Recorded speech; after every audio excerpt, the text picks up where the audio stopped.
Seeder తో వరి సాగు రైతుల ఆదరణ పొందుతోంది. కూలీల కొరత వరి సాగుకు పెద్ద సమస్యగా మారిన ప్రస్తుత తరుణంలో ప్రత్యామ్నాయంగా డ్రమ్ సీడర్ తో విత్తనాన్ని ప్రధాన పొలంలో నేరుగా విత్తే ఈ విధానం రైతాంగానికి అన్ని విధాలా అనుకూలంగా ఉంది. అందుకే చాలా మంది ఈ ఏడాది డ్రమ్ సీడర్ తోనే వరి సాగు చేపడుతున్నారు. పెట్టుబడులు తగ్గడమే కాకుండా సమయం కూడా కలిసి వస్తుంది. అయితే డ్రమ్ సీడర్ తో వరి విత్తనం వేసేటప్పుడు సాగులో పాటించాల్సిన మేలైన యాజమాన్యం గురించి ఇప్పుడు తెలుసుకుందాం.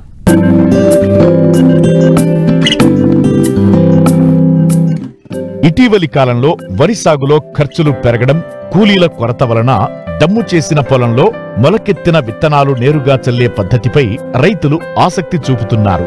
ఈ పద్ధతిలో ఎకరానికి 15 నుంచి 20 కిలోల విత్తనం ఆదా అవుతుంది. పంట కూడా 7 నుంచి 10 రోజుల ముందుగానే కోతకు వస్తుంది. నారు పెంపకం, నారు పీకడం, నాట్లు వేసే పని ఉండదు. కాబట్టి సాగు ఖర్చులు ఎకరానికి 5 నుంచి 6 వేల వరకు తగ్గుతుంది. మొక్కల సాంద్రత సరిపడా ఉండటం వలన దిగుబడి 10 నుంచి 15% వరకు పెరుగుతుంది. తక్కువ సమయంలో ఎక్కువ విస్తీర్ణంలో విత్తుకుని కూలీల కొరతను అధిగమించవచ్చు. ప్రతికూల వాతావరణ పరిస్థితుల్లో పంట కాలం కోల్పోకుండా నీరు అందుబాటులో ఉన్నప్పుడే వరి సాగు చేసుకునే అవకాశముంది. అందువలన తెలుగు రాష్ట్రాలలో కొన్ని ప్రాంతాల్లో డ్రమ్ సీడర్ విధానం బాగా ప్రాచుర్యం పొందింది. అయితే డ్రమ్ సీడర్ విధానంలో సాగు చేసినప్పుడు కొన్ని జాగ్రత్తలు పాటించాలని తెలియజేస్తున్నారు విశాఖ జిల్లా కొండెంపూడి కృషి విజ్ఞాన కేంద్రం కోఆర్డినేటర్ డాక్టర్ ఉమామహేశ్వర్. ఇప్పుడు మారుతున్న వాతావరణ పరిస్థితులు మరియు కూలీల కొరత మరియు కూలీల ఖర్చు పెరగడం వంటి సమస్యలు రోజు రోజుకి పెరుగుతున్నాయి. వరిలో ఎక్కువగా మనకి డబ్బులు ఖర్చేది నారుమడి పెంచి నాట్లు వేసుకునేటప్పుడు, అలాగే కోత కోసి నూర్చుకునేటప్పుడు ఎక్కువగా కూలీలు అవసరం ఉంటుంది. ఆ సమయంలోనే మనకి ఎక్కువగా ఖర్చు అవుతుంటుంది డబ్బులు. ఈ విధంగా చూసుకునేటప్పుడు అంటే ఈ నారుమడి పెంచి నాట్లు పోసుకోవడానికి దాదాపుగా ఇప్పుడు కూలీల ఖర్చుతో పోల్చుకుంటే ఒక 8 నుండి 10,000 రూపాయల వరకు ఖర్చు అవుతుంది. దీంతో పాటు ఏంటంటే ఇప్పుడు మనకి వాతావరణంలో కూడా అనేక రకాల మార్పులు రావడం వల్ల మనకి జూన్ జూలై మాసాల్లోనూ తొందరగా వర్షాలు పడడం, మధ్యలో చాలా గ్యాప్ రావడము, ఒక విధంగా నారుమడి పెంచుకున్న తర్వాత ఆ సకాలంలో నాట్లు వేసుకోవడానికి అనుకూలంగా లేని పరిస్థితులు మనకి ఇప్పుడు ఎక్కువగా కనిపిస్తున్నాయి. ఈ పరిస్థితుల వల్ల ఏంటంటే ఎక్కువ మంది రైతులు నారు ముదిరిపోయి ఎక్కువగా ముదురు నారు వేసుకునే పరిస్థితి ఎక్కువగా ఉంటుంది. ఇలా ముదురు నారు వేసుకునేటప్పుడు ఏంటంటే మనకి దిగుబడి సామర్థ్యం కూడా చాలా మటుకు తగ్గిపోతుంది. కాబట్టి ఈ రకమైన పరిస్థితులు ఉన్నప్పుడు మనం సకాలంలో అందరికీ కూలీలు అందుబాటులో ఉండని పరిస్థితులు ఉన్నప్పుడు మనము ఈ డ్రమ్ సీడర్ అనే ఒక విధానాన్ని ప్రవేశపెట్టారు. నేరుగా వరి విత్తుకునే పద్ధతి ఈ డ్రమ్ సీడర్లో. ఈ పద్ధతి ద్వారా ఏంటంటే మనకి కేవలము ఇద్దరు కూలీల ఖర్చుతోటి, అంటే ఒక కుటుంబ సభ్యులు ఇద్దరు కలిసి ఒక 2.5 గంటల్లో ఒక ఎకరం పొలంలో డైరెక్ట్గా విత్తనాలు చల్లుకునే, అంటే ఈ డ్రమ్ సీడర్ ద్వారా విత్తుకునే అవకాశం ఉంటుంది. ఈ డ్రమ్ సీడర్లో 4 డ్రమ్ములు ఉంటాయి ప్రధానంగా. ప్రతి డ్రమ్కి కూడా 2 వైపులా కన్నాలు ఉంటాయి. ఆ విధంగా ప్రతి డ్రమ్ము కూడా ఒక 2.5 కిలోల విత్తనం పట్టే సామర్థ్యం ఉంటుంది.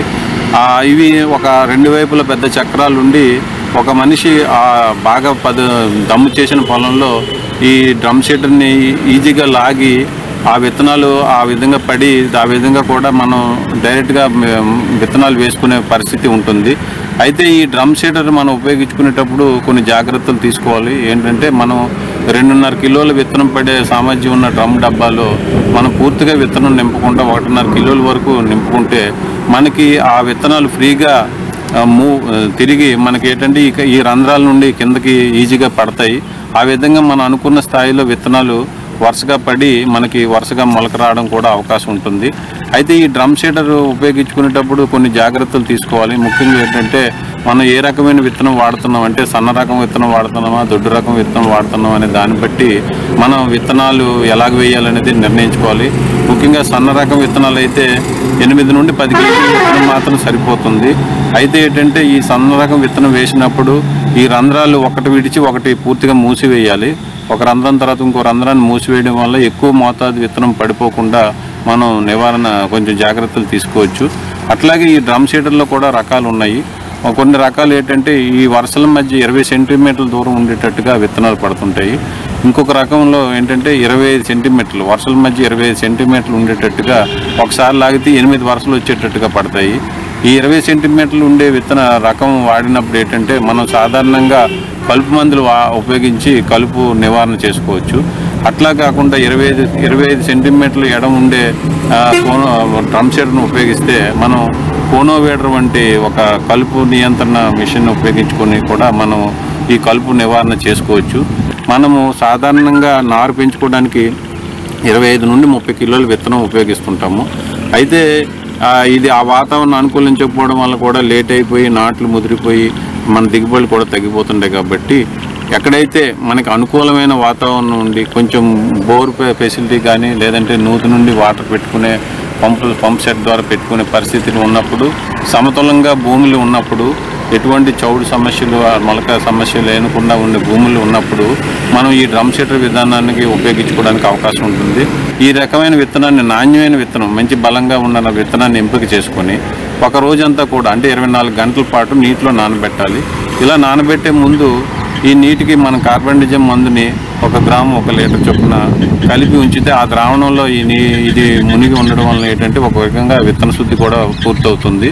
ఆ విధంగా మనం 24 గంటలు ఈ విత్తనాన్ని నానబెట్టిన తర్వాత ఆ విత్తనాన్ని తీసి ఒక పొడి గోనెలో పెట్టుకొని ఒక గడ్డివాములో పెట్టుకుని ఉంచడం వల్ల ఏంటంటే అది మండి కట్టి ఆ విధంగా ఆ విత్తనం చిన్న చిరుమొలక వస్తుంది. అంటే చిరుమొలక అంటే అసలు మొలక బయటకు రాదు, చిన్న ముక్కు పగిలి తెల్లగా అవుతుంది.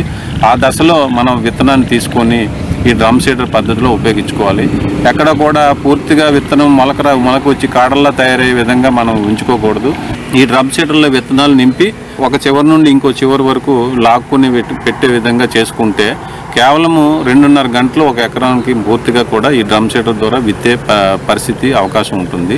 మనకి ఎక్కడైతే దోమపోటు లాంటి పరిస్థితులు ఉంటాయి, ఎక్కడైతే మురుగునీరు సమస్య ఉండి కొంచెం దోమలు ఎక్కువ ఉండి దోమపోటు వచ్చే అవకాశం ఉన్న దగ్గర ఈ డ్రమ్ సీడర్లు లాగిన 16 వరుసల తర్వాత ఒక అడుగు దూరం విడిచిపెట్టి మళ్ళీ ఇంకొకసారి డ్రమ్ సీడర్ లాగితే మన కాలిబాటలు కూడా ఆ డ్రమ్ సీడర్ వేసినప్పుడే మనకి కాలిబాటలు కూడా వచ్చి తదుపరిగా వచ్చి దోమపోటు సమస్యలు కానీ ఎటువంటి మురుగు సమస్యలు కానీ వీటిని కూడా మనం నివారించుకోవడానికి అవకాశం ఉంటుంది. డ్రమ్ సీడర్ విధానంలో సాగు చేసేటప్పుడు సాధారణ పద్ధతిలో వరి నాటేటప్పుడు కంటే భూమినంతా బాగా చదును చేసుకోవాలి. ఎత్తుపల్లాలు లేకుండా సమాంతరంగా ఉండటం చాలా అవసరం. విత్తిన తరువాత వచ్చే కలుపును సమయానుకూలంగా సస్యరక్షణ చర్యలతో నివారించాలి. అంతేకాదు సాధారణ పద్ధతిలాగానే ఎరువుల యాజమాన్యం చేపడితే అధిక దిగుబడులు పొందేందుకు ఆస్కారం ఉంటుంది. సాధారణ పద్ధతిలాగే ఈ డ్రమ్ సీడర్ పద్ధతిలో కూడా ఎరువుల యాజమాన్యం చేసుకోవాలి. మన ఉత్తరాంధ్ర పరిస్థితుల్లో 32 కిలోల యూరియా అంటే నత్రజని, 24 కిలోల భాస్వరము, 20 కిలోల పొటాష్ వచ్చే విధంగా ఎరువుల యాజమాన్యం మనం చేసుకోవాలి. అలాగే ఈ విధంగా మనం డ్రమ్ సీడర్ పద్ధతిలో చేసుకున్నప్పుడైనా సాధారణ పద్ధతిలోనైనా భాస్వరం పూర్తిగా మనం దమ్ములోనే వేసేసుకోవాలి. అలాగే పొటాష్ని సగం మోతాదుని ఏంటంటే దమ్ములో వేసుకోవాలి. అలాగే మిగతా మోతాదుని యూరియా 3 దప్పాలుగా వేసుకోవడం మనకి శ్రేయస్కరంగా ఉంటుంది. ఒకటి 15 నుండి 20 రోజులప్పుడు, అలాగే 40-45 రోజులప్పుడు రెండవ దప్ప, మళ్ళీ 60-65 రోజులప్పుడు ఇంకొక దప్ప వేసుకోవాలి. ఈ మిగిలిన రెండో సగం పొటాషియం కూడా 3వ దప్ప నత్రజని వేసినప్పుడు వేసుకుంటే సమతులంగా ఈ ఎరువు అంతా కూడా ఉపయోగపడి మొక్కకి పట్టి మనకి మంచి దిగుబడులు కూడా సాధించుకోవడానికి అవకాశం ఉంటుంది. అట్లాగే ఈ డ్రమ్ సీడర్ పద్ధతిలో మనం చేసినప్పుడు సాధారణంగా ఏంటంటే తక్కువగా నీరు పెట్టి ఉంచాలి. పలచగా నీరు బురద పొదను ఉండేటట్టుగా కొంచెం నీరు పెట్టుకొని ఉంచుకోవాలి. ఈ విధమైన పరిస్థితులు ఉన్నప్పుడు సాధారణంగా ఏంటంటే కలుపు సమస్య ఉంటుంది మనకి డ్రమ్ సీడర్లో. ఈ కలుపు సమస్యను నివారించుకోవడానికి ఏంటంటే మనము నాటిన 2-3 రోజులప్పుడే ఆక్సాడైజిల్ అనే మందు, టాప్ స్టార్ అనే మనకి దొరుకుతుంది. ఈ మందుని మనం ఒక 35 గ్రాముల మందుని తీసుకొని ఒక 1/2 లీటర్ నీటిలో పూర్తిగా కలిపి బాగా కరిగినంత వరకు కలిపి దీన్ని ఒక 20 కేజీల పొడి ఇసుకలో కలిపి పల్చగా నీరు పెట్టిన పొలంలో మనం ఇది పొలం అంతా సమతులంగా ఉండేటట్టుగా చల్లుకుంటే మొదటి దశలో వచ్చే ఎటువంటి కలుపు సమస్య అయినా కూడా నివారించుకోవచ్చు. దీన్ని ఈ దశలో కూడా ఇంకా మిగిలిపోయిన ఏమైనా కలుపు ఉంటే నాటిన దశ తర్వాత ఒక 15-20 రోజుల్లో 2 నుండి 5 ఆకుల దశలో ఉన్నప్పుడు నామినీ గోల్డ్ అనే మందు ఒక 80 నుండి 120 మిల్లీలీటర్లు మందుని మనం ఉపయోగించుకొని కూడా తర్వాత దశలో కూడా ఎటువంటి కలుపు సమస్య ఉన్నా కూడా నివారించుకోవడానికి అవకాశం ఉంటుంది. అలాగే మనం కొంచెం ఎక్కువగా వరుసల మధ్య 25 సెంటీమీటర్లు ఉన్న దశలో ఉంటే అలాంటప్పుడు కోనోవేడర్ని కూడా ఉపయోగించుకొని మనం 2-3 సార్లు అంటే నాటిన 30 రోజుల లోపల ఒక 2-3 సార్లు మనం కోనోవేటర్ నడుపుకుంటే ఈ కోనోవేటర్ ఉన్న కలుపు అంతా కూడా భూమిలో కలిసిపోవడమే కాకుండా అక్కడ ఉన్న వరి తాలూకా మొక్కల వేరు వ్యవస్థ కూడా బలంగా తయారయ్యి బాగా చొచ్చుకొని వెళ్ళి మొక్క బాగా నిలబడడానికి అవకాశం ఉంటుంది, ఎటువంటి సమస్య లేకుండా. వేరు వ్యవస్థ గట్టిపడడం వల్ల ఏంటంటే గింజ మంచి ఎక్కువ పిలకలు రావడంతో పాటు గింజలు కూడా ఎక్కువ రావడానికి అవకాశం ఉంటుంది. ఇంకొక ఉపయోగం ఏంటంటే ఈ డ్రమ్ సీడర్ వేసిన పొలం 7 నుండి 10 రోజుల ముందే మనకి వస్తుంది. ప్లస్ ఒక వారం 10 రోజులు ముందుగా మనం మార్కెట్లోకి మన ధాన్యాన్ని కూడా తీసుకెళ్ళడానికి కూడా ఒక విధంగా అవకాశం ఉంటుంది. కాబట్టి దీని తర్వాత వచ్చే అపరాలు లాంటి పంటలు కూడా కొంచెం తొందరగా వేసుకోవడానికి, అంటే ఒక వారం 10 రోజులు అంటే అపరాలు కూడా మనం చల్లుకొని ఇది కోసే ముందు అది కూడా ఇంకొక అదనపు పంట కింద తీసుకోవడానికి కూడా ఈ డ్రమ్ సీడర్ పద్ధతి ఉపయుక్తంగా ఉంటుంది. కాబట్టి రైతు సోదరులు ఈ పద్ధతి గురించి కూడా ఆలోచించి ఆచరించి ఎక్కువగా లాభాలు పొందవలసిందిగా కోరుతున్నాను.